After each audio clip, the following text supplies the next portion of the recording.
మక్కవడలకు ముందుగా బుట్టలన్నీ ఒలుసుకోవాలి. ఇట్లా మక్కలు తయారు చేసుకున్నాక వాటికి కావాల్సినవి మిక్సీ పట్టుకోవాలి. పచ్చిమిర్చి,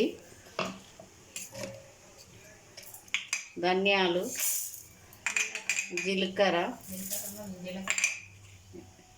ఎల్లిపాయలు, ఒక 3 లవంగాలు 1 కేజీ మక్కలకి.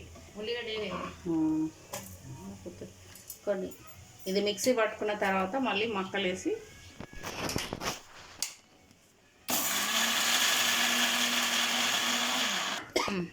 పేస్ట్ చేసుకోవాలి. పేస్ట్ చేసుకున్న దాన్ని పక్కకు పెట్టుకోవాలి.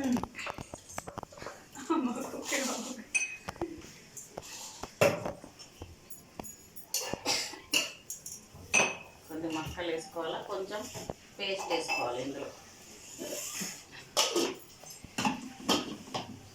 మిక్సీ పట్టుకున్న మక్క పిండి అంచులు పెట్టుకోవాలి. ఆయిల్ పోసుకోవాలి. కవర్ మీద ఉత్తుకొని ఆయిల్లో వేసుకోవాలి. చిన్న రంధ్రం పెట్టుకోవాలి మక్క వడలు.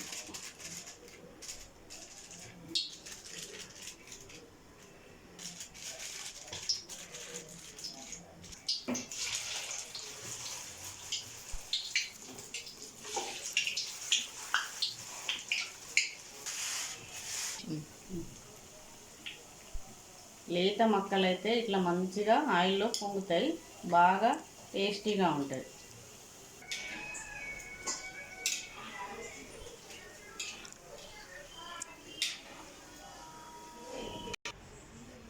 మక్క గారెలు పాలపడిగం రెడీ. తింటే ఎంతో టేస్టీగా ఉంటుంది.